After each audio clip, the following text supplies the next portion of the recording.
Hey guys, Shinlox here, back with our blind playthrough of The Longest Journey. With me today is Manny. He just settled down in my lap. So I'm actually waiting for the water softener service people to come. But, so we'll probably get interrupted here, but, I mean, they're supposed to give me like half an hour warning, so...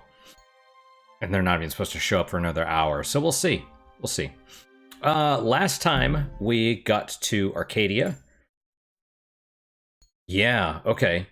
We found Cortez, found him in the movie theater, got into the movie theater, did the whole thing with the monkey and stuff.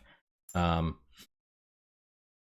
then, again, we were promised answers, but didn't get any, and then we walked through a magic portal, did a shift, and now we're in Arcadia, wherever that is, and met some dude, let the magic flow into us, and so we opened ourselves to all tongue. So they're not speaking English, but we can understand them. And we're now wandering around the city. Talked to the map dude, found out this bird can talk somehow. Told to worry about the cups handler, but that's probably okay because we don't have money anyway. That's a particularly sleazy-looking merchant. I wonder what he's selling. Let's go talk to him. Want to test your skill and perception with a game of cups? There are prizes to be won.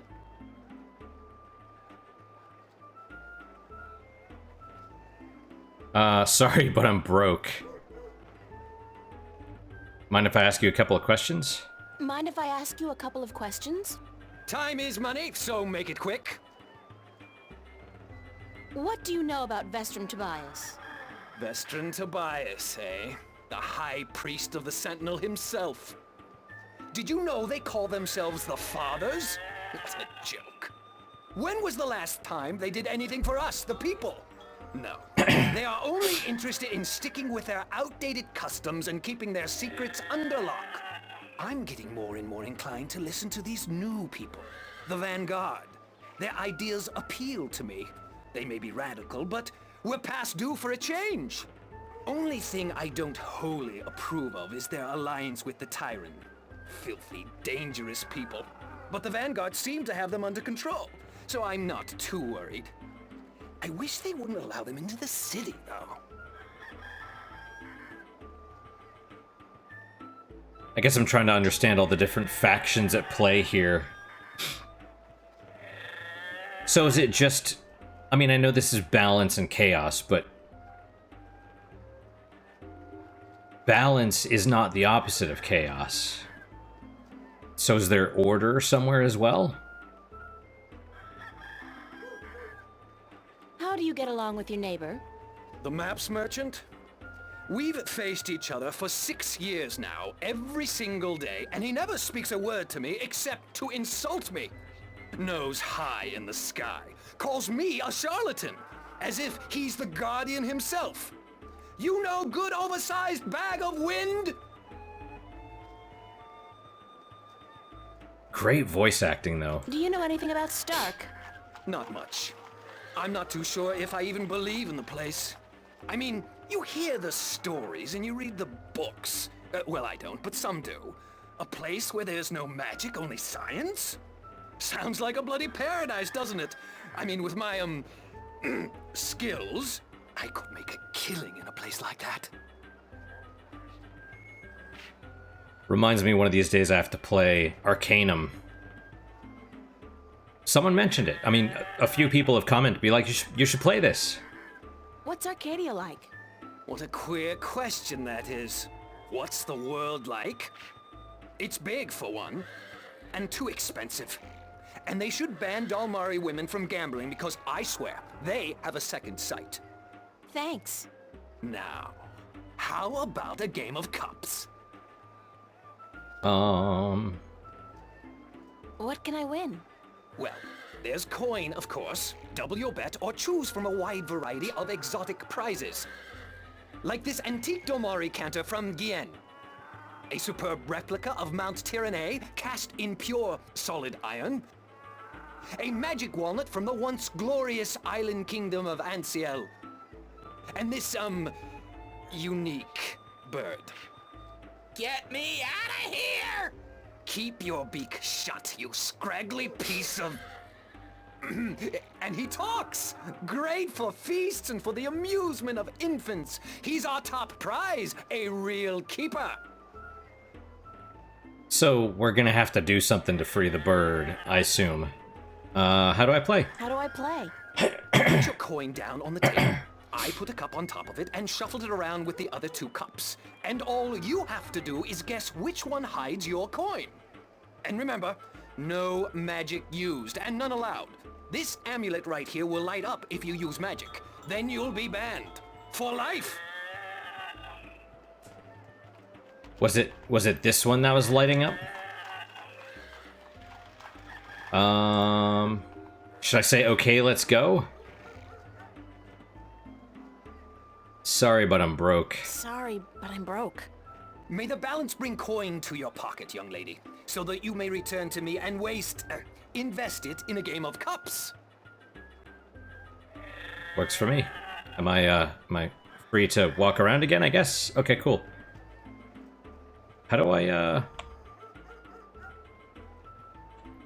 Marketplace.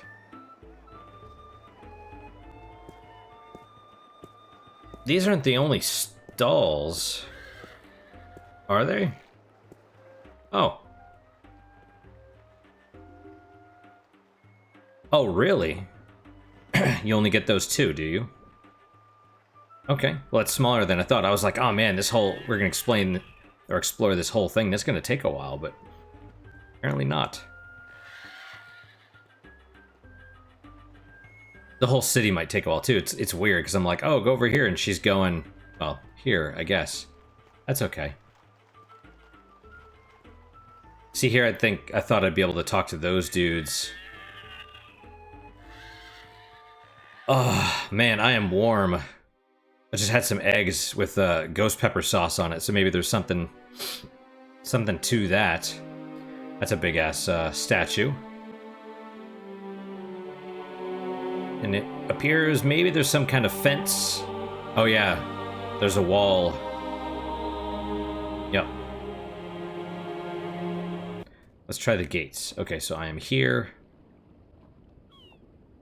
Guard. Those guys must be part of the City Watch. They look a hell of a lot more intimidating than the Newport cops, despite the lack of an exoskeleton. I could be warm because Manny's in my lap. He's very warm. Guardians of the City. Wooden, but stout. And that blue fire is way cool. It's pretty cool. It's probably magical. Other guard. Fish merchant. This lady's selling fresh fish. I've never seen fish like this before. But if it's wet and has fins, fish it is. Seems legit. Oh, you can... Oh, I bet it scrolls. I'm like, oh, you can go to somewhere else. The walls look ancient. Arcuria must be at least as old as anything back in the real... in my world. So Arcadia is the world and Marcuria is the city?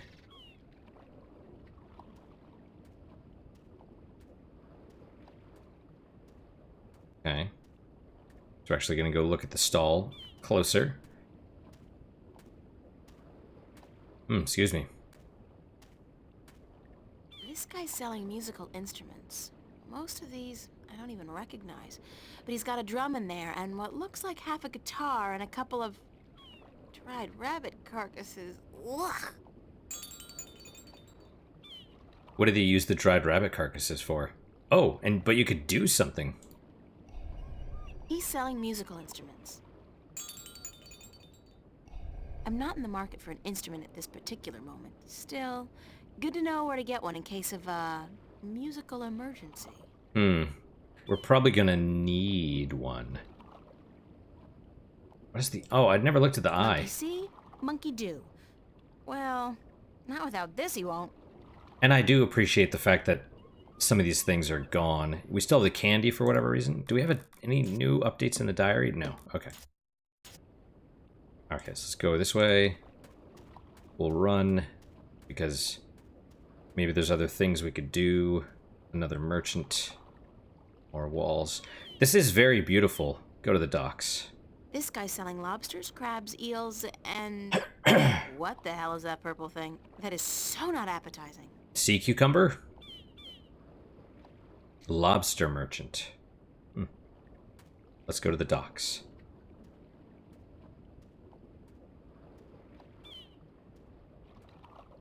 Very slowly. Okay. It's pretty impressive. Although, how these boats, how do they even get out? You know what I mean? Blue flame. Fire. It's either propane or magic. I'm guessing the latter. Yeah, seems reasonable. The size of these galleons is truly breathtaking. And there are dozens of them, not to mention a number of smaller vessels. Mercuria must be a very important and very busy port. You know, I'd imagine a big ship like this... I mean, you know, they could do this stuff with magic potentially, but I would imagine a big ship, you probably wouldn't... It wouldn't be like a dock like we have, you know, because the under the water would be too shallow, so they probably weigh anchor out, you know, in the ocean, and then take boats, like longboats or whatever, to the docks. I would imagine. I don't know how that actually works, but you know. It's a lighthouse, much like the ones we have at home, except this one, of course, burns a blue fire. Yep. More galleons. Oh yeah, look at them. What is this wing thing in the back? Oh yeah, see, look, there... Oh wait, is that... Are those all different ships? Like, here's one, there's another... You can go to the ship, though. You can go to one of these. This one right here, I guess? Small pier. Let's try the small pier before the ship itself. We'll run. It's gonna take long enough anyway. Ah, seagulls. I don't miss the coast. Especially the East Coast.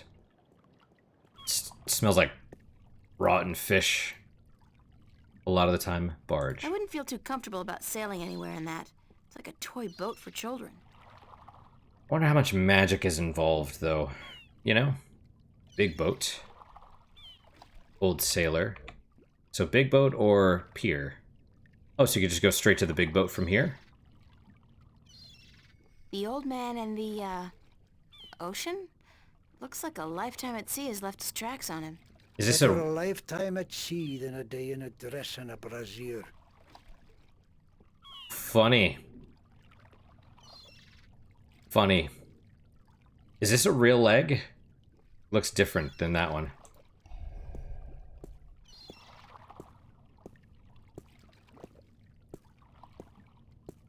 Hello, old man. I got me no treasure, and I got me no map of no buried treasure. I just be an old sailor with no ship, so leave us be.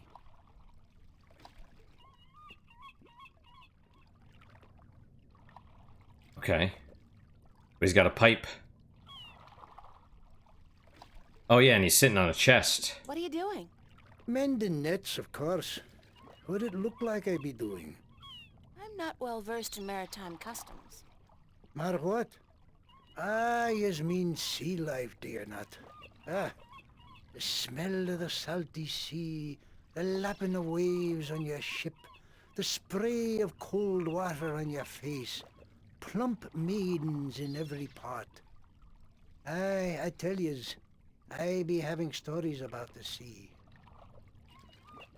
I bet. Something else, though, that I guess women in general don't really consider is this, right? Exposed midriff, visible ass, boobs, you know. There's a reason that they take Western high-trust societies for granted, right? Because, and I mean this, a lot of, like, Middle Eastern actual, they're like, F the patriarchy, but then they import all these refugees, or, let's be honest, migrants, because there's no women and children with them. Excuse me. They import all these refugees from Middle Eastern countries that are literal patriarchies and rape cultures. And there's a reason that women wear the burqas and stuff, because let's be honest, right? This stuff that women take for granted, the makeup, the red lips, it's all... There's a reason that prostitutes were the ones that would wear makeup, because they are advertising their sexuality. It's... We are such a sexualized civilization, right? Someone say degenerate or whatever civilization, but the fact that women can walk around like this and not only feel safe, but be like, oh, it's men's fault. That just shows how safe the world is, because honestly, this is being portrayed as like a high trust Western society, but if it was, a world like this where, seriously, you go elsewhere in the world, even today, slavery still exists in the Middle East. Like, there's open air slave markets. You go to the Middle East wearing something like this, or, well, UK, Great Britain these days, and you're gonna get unwelcomed by the men. It's just, he talks about buxom women and all that stuff, and I'm just like, dude, she's walking around in basically lingerie, like sex wear. You know what I mean? And also brasiers, originally that wasn't like, women didn't wear bras, generally speaking. They did it for, it was, I don't know all the details, but again, it's probably a prostitution thing. But yeah, we take the world for granted, and it's like, I say this stuff and people will be like, oh, you're a racist, you're a misogynist, whatever. It's like, okay, just wait. All you have to do is wait. You're not going to like me being right. You're not going to like being wrong, but, you invite the... I don't know, man. I'm happy to be wrong. Let's just say that. Because if women get their wish, they're already getting it with the whole, like, happiness and freedom not being the same. They want to be strong, independent women while they're independent. Meanwhile, homeless rates are rising for them. Mental illness is rising.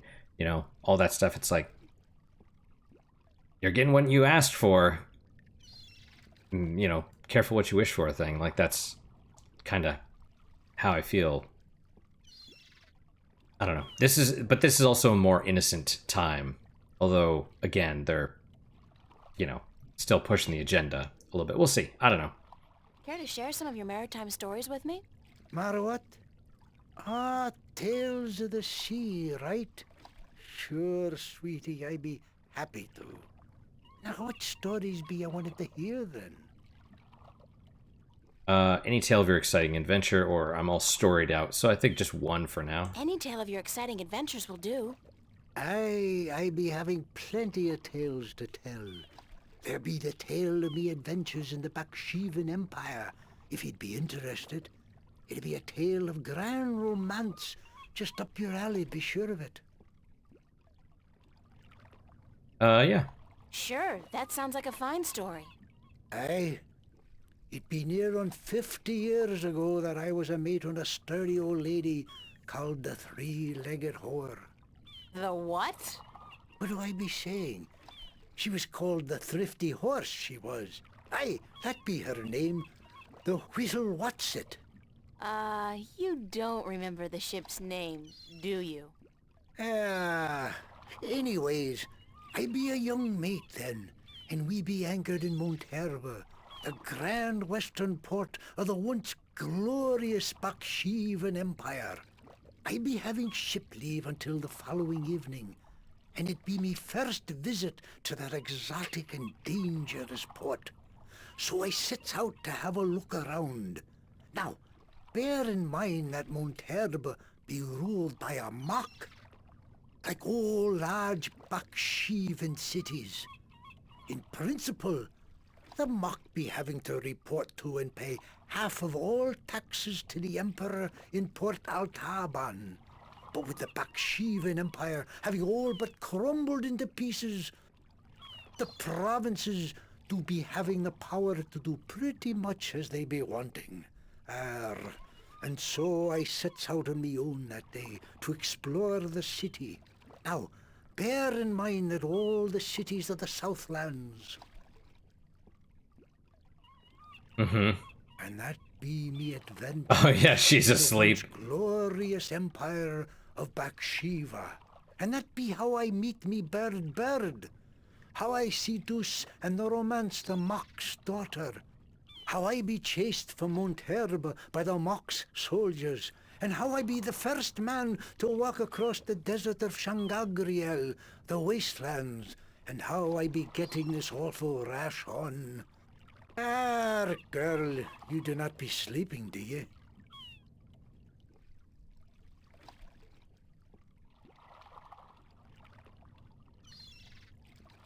What? What? Sleeping? No. Just concentrating really hard.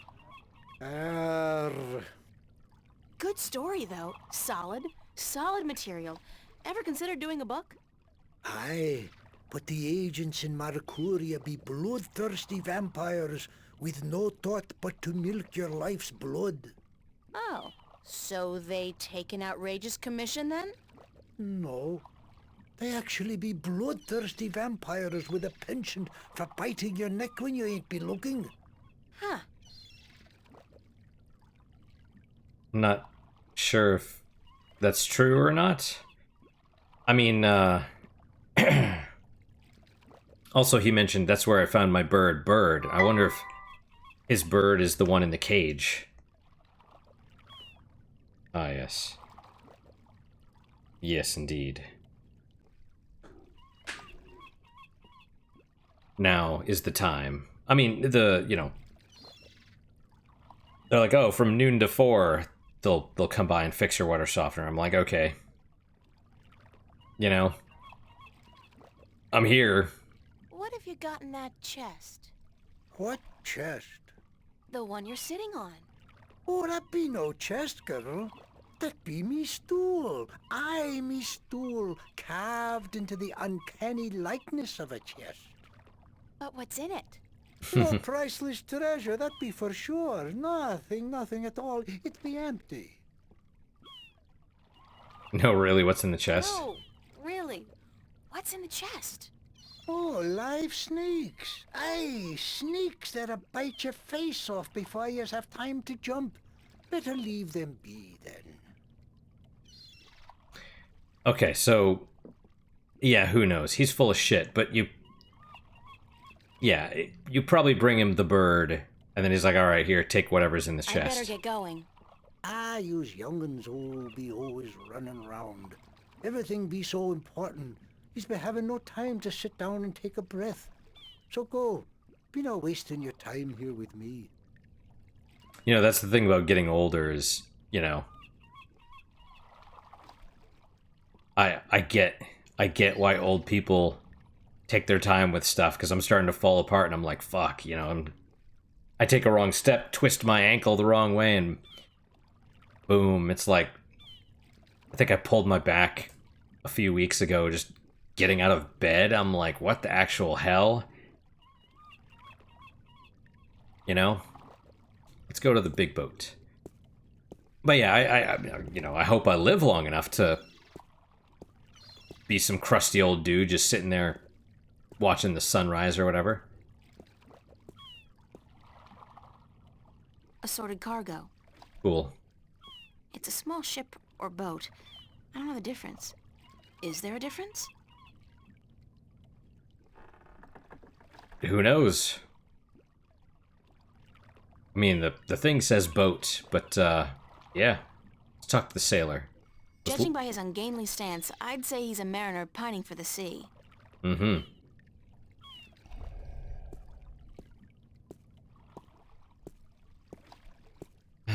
Ahoy there, matey! Oh, you. Pardon?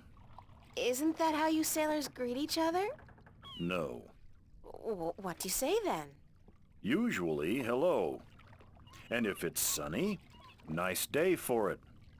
We might even try a how are you today then, if we're feeling adventurous. You don't have to But get up. never, ever, ahoy.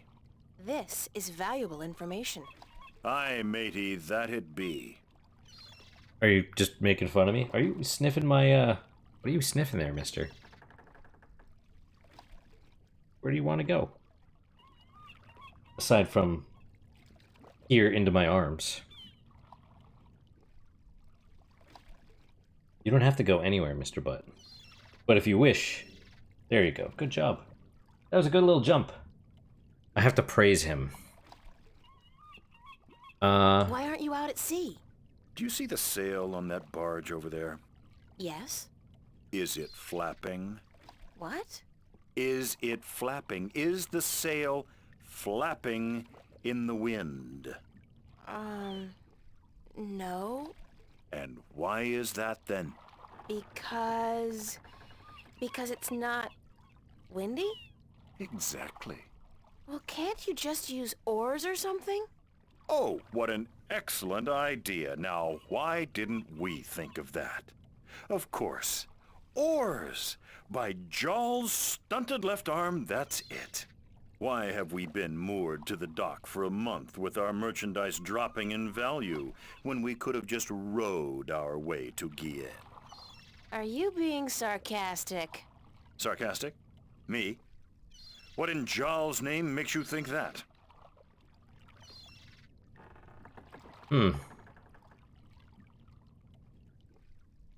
Interesting. Do they have oars, though? How long's it been since the last wind? Near a month. Ever since that accursed alchemist put some kind of spell on the wind. The Mojal be cursed if I know why. But it's a bloody catastrophe. I've sent some good people of mine up north to deal with him, but not one has returned. Now the Areed High Council speak of sending an entire army platoon to sort him out. But I'm afraid that just might piss him off. Yeah, let's not piss off the alchemist. I feel like this is probably what we're gonna have to do. But who knows? Do we have to fix the wind? I mean, obviously they're not gonna use oars to row. That's probably like a ship combat thing with smaller ships, I would imagine. But, presumably you'd have oars to, I don't know, turn or something? Or if there's no wind to maybe get out of port or something? I have no idea. Probably not on big ships, but probably smaller one. Who knows? Who's this alchemist who cast a spell on the wind? I believe his name is Clax. Roper Clax. Lives in a bloody rock somewhere up north, beyond Riverwood. Thanks for the chat. Aye. Okay. Well then. City or small pier. Let's do small pier first. Because it looks like... I just want to make sure that was the... Oh. No, okay. Here. Big boat. Okay, well... Oh, hang on. Small pier. So was this the one? So we went to the small pier and we saw a... Who knows? If this is where we were and then there was another one over here. I wonder if this ship is the same one. It's hard to tell where we were. Okay, right, it is. Good to know. Okay. Oh, this is the city. Strange. Hmm. Yeah, it's got to be a problem in general. Just all the boats being here, and the wind, and all the sailors, because then, what? They have to eat. Everyone has to eat, and then, oh, actually, let's go to the city gate. Yeah, I mean, there's magic, so that probably helps with refrigeration and stuff, but yeah, I can only imagine back in the day, like, starving to death was a real thing, you know? Like, that's why, I know it sounds stupid, but I go into the grocery store, and I look at all the food, and I'm just like, lately, I mean, I don't know when it started, but a few months ago, every time I go into the grocery store now, I'm like, look at all this food. There's a lot of food. I feel really blessed. I know privileged is a bad word, but yeah, privileged. But, you know, like this is the civilization that all these people are, you know, smash the patriarchy, smash capitalism. It's like, yeah, see all this food? It doesn't exist in other areas. It doesn't exist in non-capitalist, like, we're not even a patriarchy, but, you know, you can't tell them that.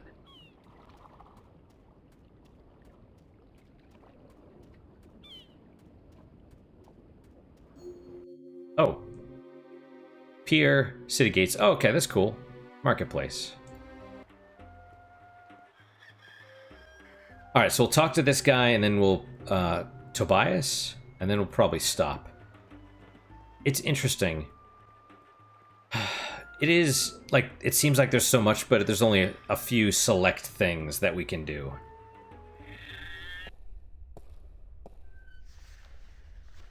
Oh, and there's markings on the floor.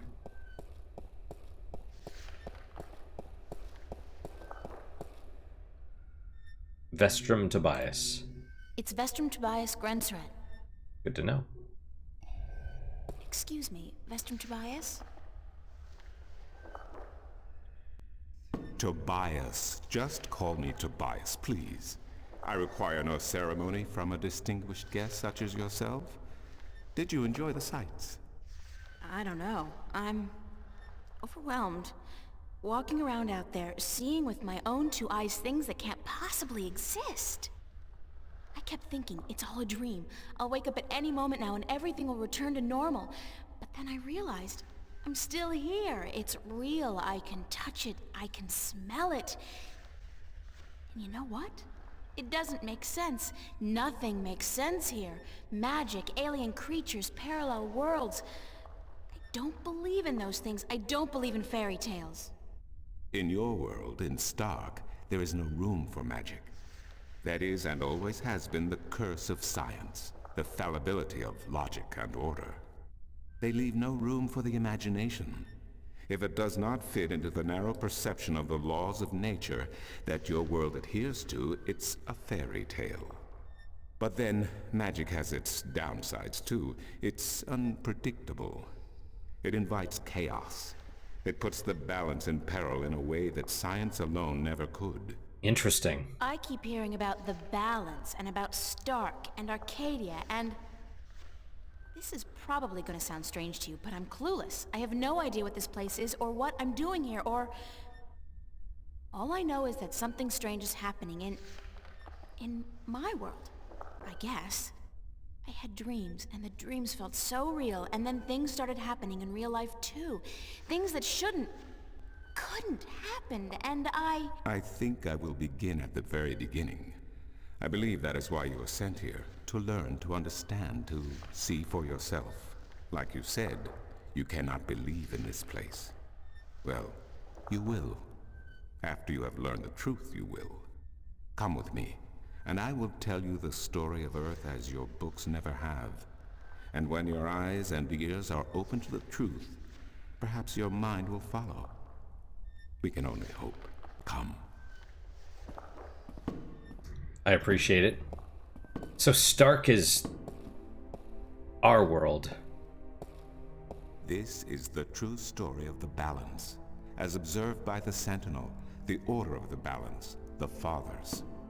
The Sentinel Minstrom committed this story to the pages of the scriptures and to these temple walls thousands of years ago, so that coming generations could learn and understand their past and their future. The wall paintings we are looking at became known as the murals of the balance. And it is through these images that I will recount our common history to you, April Ryan. The story begins and ends here, with this mural. Ages ago and in ages to come, the Earth was one, and magic and science existed side by side in nature and in all people. There was balance, and there was harmony. You're saying there was just one world then? One world, one Earth. Magic and science in balance with each other, within each and every living creature. The power to make the stars dance and to create life itself was within our grasp. Dangerous. But then, humankind began to exploit this divine power of two, and they saw fit to use it for their own selfish purposes. The balance of the cosmos was in peril.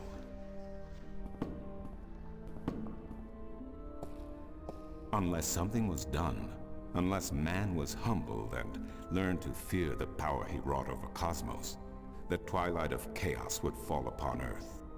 It had happened before, in distant times and on distant worlds, and it would happen again. And every man, woman, and child of every people and every race would be devoured by the coming apocalypse. We were given a visitation then. The Drag Kin, having lived among us for untold generations, rose to offer their guidance and assistance in preserving the balance on our world.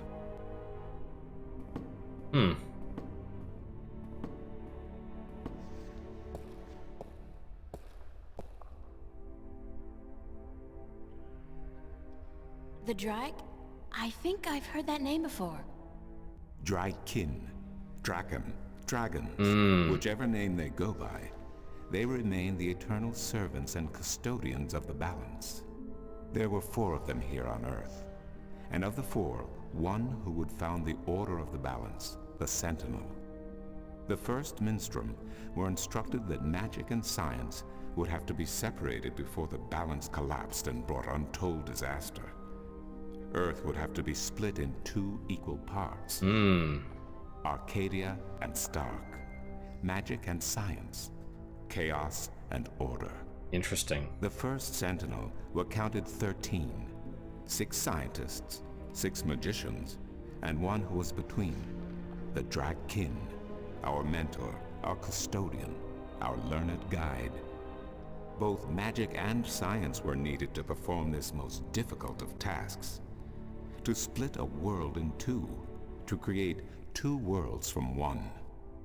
Wasn't the use of that kind of power dangerous to the balance? Yes, and so for this purpose, they built a tower to channel their powers and focus them on the divide that they would create. The Kin had brought a disc with them, a disc forged in the fire of their world. Placed at the base of the tower, and the epicenter of the divide, the disc and the tower would become one, a conduit for the flow of magic and science. Oh, that's the thing that cracked at the beginning. Hour, the 13 came to the tower, and with them a woman whose destiny was decided by the purpose to which she had been born. She would be the first guardian, the human protector of the balance, who would stay in the tower for 1,000 years to watch over the 2 worlds and to ensure that the flows of magic and science were always equal. And so the ritual began. One world was to become 2, separated by the balance, and each world visible to the other only by way of dreams. Who was ushered into which world was not an arbitrary choice, nor one taken lightly. For the magical creatures, the choice was simple. They had to go to Arcadia. Their kind would not survive in Stark. But for others, families were torn apart, lovers separated, and friends lost for all eternity. Encircled by the 12 and the 1 who would be guardian, The disk at the base of the tower began to spin faster and faster as more and more power flowed through it, until it was a blur. Darkness enveloped the tower, but the disk glowed brighter and brighter. Reality turned, and in one moment, a new reality had been created and 2 new worlds born. In the tower there was silence. The original disk had disappeared, and in its place was a smaller counterpart, a similar yet different disk. Around and outside the tower the world looked different. They were now between Stark and Arcadia, between reality and dream. This was the realm of the Balance and of the Guardian, and it would be her home for the next 1,000 years. The one who was kin picked up the disk and said, "This disk is a counterpart to the original disk, which has now become this realm, and the key to which has been split and divided in 4. The key is the disk, and the disk is this realm." This mystified the 12, and the one who was kin continued, "Know only this. The Guardian's realm cannot be broken unless the disk is broken. But nor can it be repaired without the disk being repaired. The 4 pieces, that is the key, will be given to the 6 of you who are to be taken to Arcadia for safekeeping. Yet the key will never be complete," he went on, "without the precious stones that adorn each piece. I will keep 1, and my fellow kin the 3 others.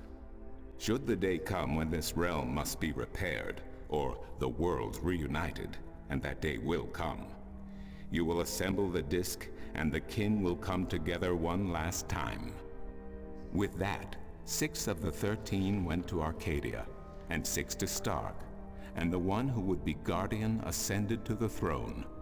Witness the mural, where her dreams and hopes, her very soul, were locked away in the disk. In service of the Balance, these traits were nothing but barriers. Through new eyes, the imbalance between the worlds was as clear as the stars themselves to the Guardian, and with one thought, she channeled chaos from Arcadia and logic from Stark into the disk, and redistributed the power wherever it was needed.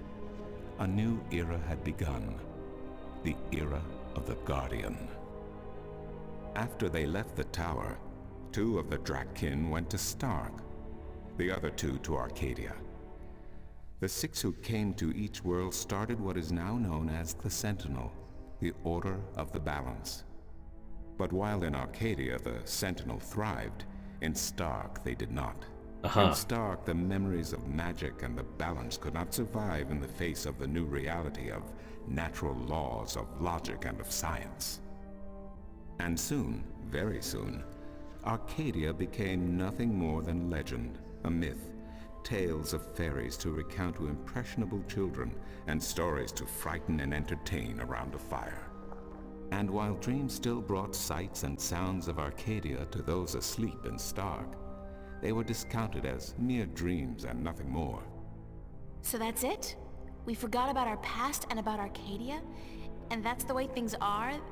Then what's wrong with that? And why does magic from Arcadia seem to have begun leaking through to Stark? That is another long story. But I can tell that you are tired of stories, and so I shall be brief. As I told you, while in Arcadia, the Sentinel grew in numbers and in strength. In Stark, while flourishing for a brief time, they were soon diminished and powerless. Some of the Stark Sentinel did not take kindly to this, and they berated the Arcadian Sentinel for their politics and teachings. The Stark Sentinel wanted people to work towards reunification, while their brothers did not. So the inevitable soon came to pass, and the Stark Sentinel parted ways with their Arcadian brothers, and named themselves the Vanguard. And while at first their philosophy was not so different from ours, over the years it changed radically. The Vanguard wanted the divide torn down, the worlds reunited, and the return to what they called the Glorious Ages, when humankind could control the forces of cosmos. But first they needed their own servant in charge of the balance, their own guardian. Interesting. Now, every 1,000 years, a new guardian took the place of the old one, because no one can be separated from their souls for any longer than 1,000 years. Every 1,000 years, a new guardian was born. The balance provided the seed from which a new fruit grew. But now, it has been 200 years since the previous guardian, the 12th guardian, was to be replaced. Huh. Every new child born to the balance has been taken away by the Vanguard to be studied in an attempt to control them. In every instance so far, they have failed. But the 12th guardian could wait no longer. Only a short time ago, the disk in the tower shattered, and the guardian left his throne. The balance is now untended, and we have yet to find a new guardian. Unless we do so, the Vanguard may get their chance. And they may be able to place their own puppet on the throne to rule the balance according to their principles. And this we cannot allow. It will mean the end of Stark and Arcadia, and the dawn of an era of chaos. Now do you see? I understand the history. I can even accept it. But I don't understand why I'm here and what Cortez wants with me. Is Cortez a dragon? The balance is in peril, April. The Guardian has abandoned his tower. He has disappeared, and there is no one to take his place. He must be reinstated to protect the balance until a new Guardian may be found. And what can I do? I'm nobody. I've just been having a lot of bad dreams. You are a strong shifter. I have not seen your like in my lifetime. A shifter? Someone capable of opening doors between worlds. A shift. A portal between the realms of Stark and Arcadia. Are you kidding? I didn't do anything. Cortez was the one who opened the shift, and he just waved his hands around in the air. I don't think I'd be capable of opening a portal even if I had a magic wand. Only a shifter's own power can allow her to travel. No one else can do this for her. Cortez only channeled your power to aid you. He would not be able to step through the shift himself. Even if that's true, I don't have any control over my talent. Not yet. But in time you will. How else do you intend to travel back to your world? God, I hadn't even thought about that yet. Can't you help me? I'm afraid not. Even if I could shift, I would not be able to channel through you like Cortez did. So, I'm on my own? If you have any questions, I will do my best to answer them. But aside from that, yes. Yes, you are. That's so not cool. No, it has been unseasonably warm. If you don't mind, I will return to my studies now. Thank you for listening to an old man and his long stories. No, thank you. It's starting to make a little bit of sense now. That is good news. Come see me again if you have any more questions. Okay, so... okay. Yeah, a lot. That was a lot to dump. So Stark is our world, the world of science, and then there's Arcadia, which is magic. They used to be one originally, but they were, but humans tried to control magic, and they were going to bring about, you know, the destruction of everything, basically. And so the solution to that was to separate the two worlds into the two powers, into balance and law and order, or you know, order and chaos. So that's who the Vanguard are. The Vanguard are from our world. And funny, Stark means like bare or empty, right? Because it's like referring to magic, basically, I assume. So they kind of lost me at a moment, but I think what they said was Guardians serve for 1,000 years and then they get replaced by another Guardian. But basically what happened this time was it was 1,000 years and Guardians were being born, and the Vanguard was basically kidnapping them. Like, Guardians were being born to replace the Guardian that was in the tower, but the Vanguard has been kidnapping them and studying them, experimenting on them, or whatever, learning to control the powers because they want to take over. But it sounds like they want to remerge the worlds, which that's what I thought we were going to have to do originally, but I guess that can't happen. I also thought, hey, we're going to be the next Guardian, but that's probably not the case either. It seems like our thing is that we're able to shift between all these different worlds, and so we're able to figure out what the hell's going on. We're like and into dreams and stuff, and you know, we're almost like an interdimensional detective, I guess, kind of is our role. And then, you know, maybe deal with the whole Vanguard and stuff. I don't know. It's very, that's a bit up in the air. Because it was like, I don't know if they said the 12th Guardian, right? So did it go past? So this Guardian had been in doing their thing for 1,200 years, and that's when they're like, no more? Or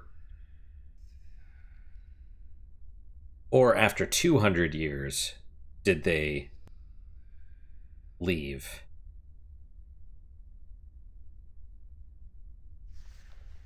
It kind of sounded like after 200 years they stopped.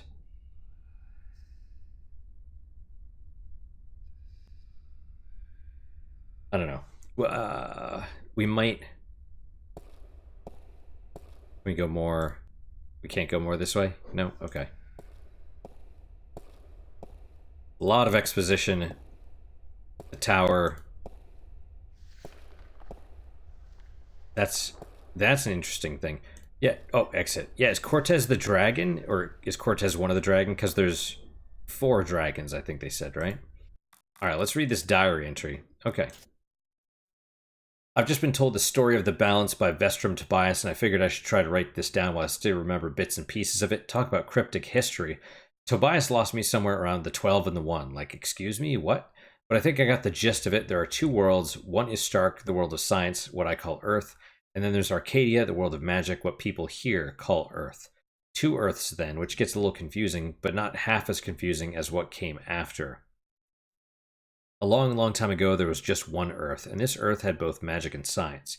But mankind has always had a habit of screwing things up, and this is what they did on the original Earth. They got too powerful, learned how to move stars and be gods by combining the powers of magic and science. So an alien race called the Drakekin decided to interfere to prevent mankind from destroying their own world. Yeah, basically dragons, which I think Cortez is one of those. One of the so-called kin founded this religious movement called the Sentinel, or the Fathers, who are self-appointed watchers over the balance between magic and science. The Sentinel were instrumental in dividing the Earth into 2 dimensions, Stark and Arcadia, science and magic.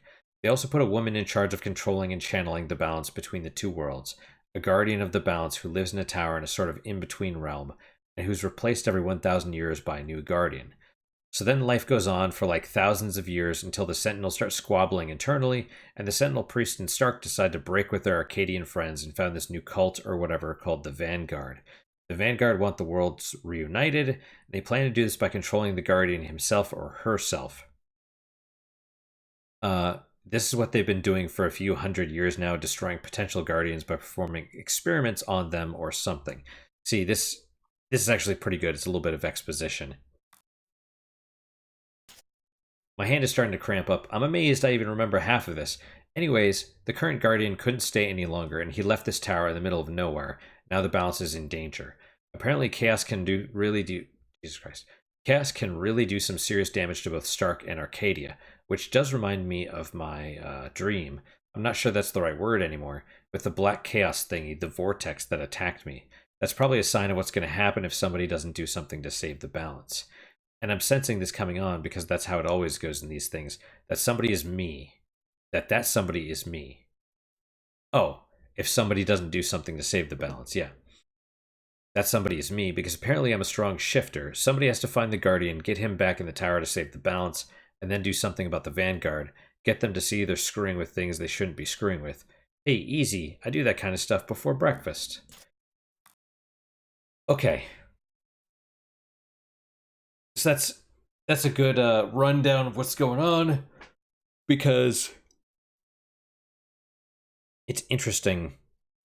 Maybe they've been doing it, well, who knows how long they've been doing it for. Maybe just the last 200 years. Has the Vanguard been messing with potential Guardians? But I assumed they would be born at the time at the end, but maybe they're just born all the time. Like, oh, this one they can be a Guardian. Okay, let's kidnap them or whatever, you know. Yeah, I don't know. All right, so what did we do today? We explored Arcadia a little bit.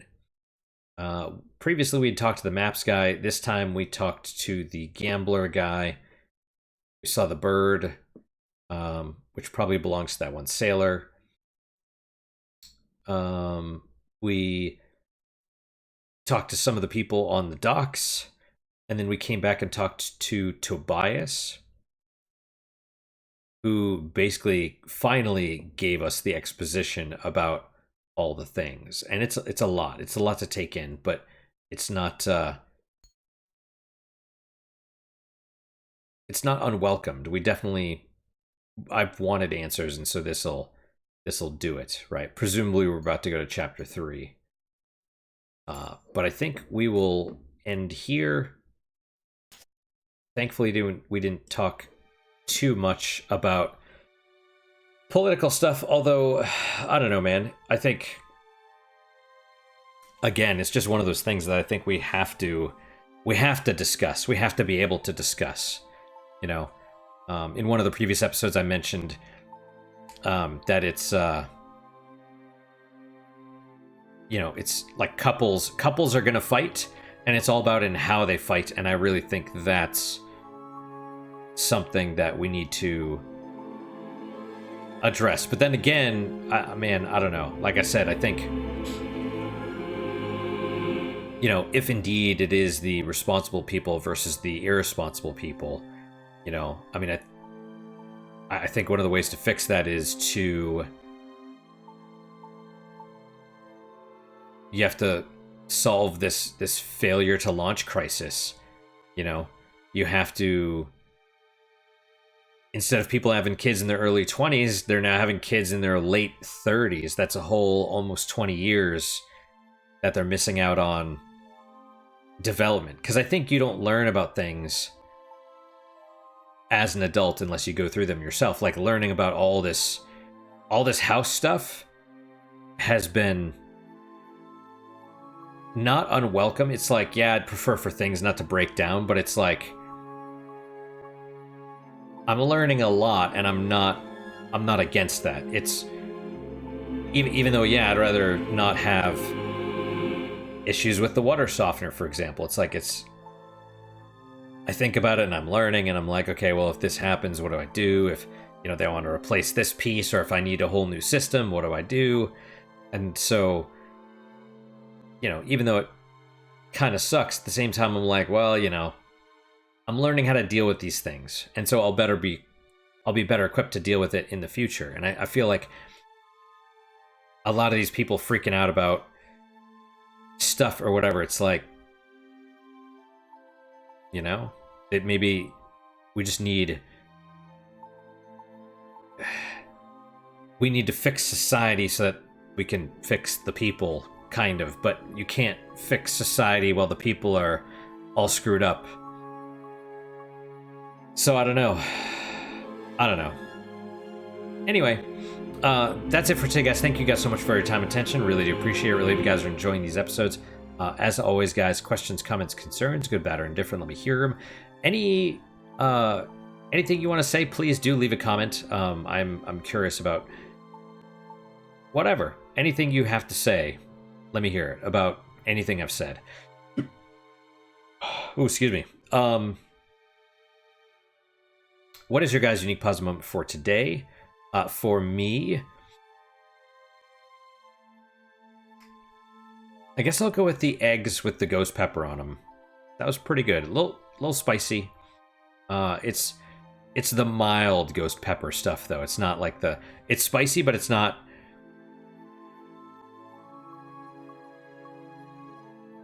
I'm actually salivating while I'm thinking about it, but but I've had it. You know, you get ghost pepper stuff in the store, and it's not as spicy as, like... It's kind of the commercial... Like a... Not commercial grade. It's a consumer grade ghost pepper stuff. Like, it's... Because occasionally you find a bottle from a brand, and it's like...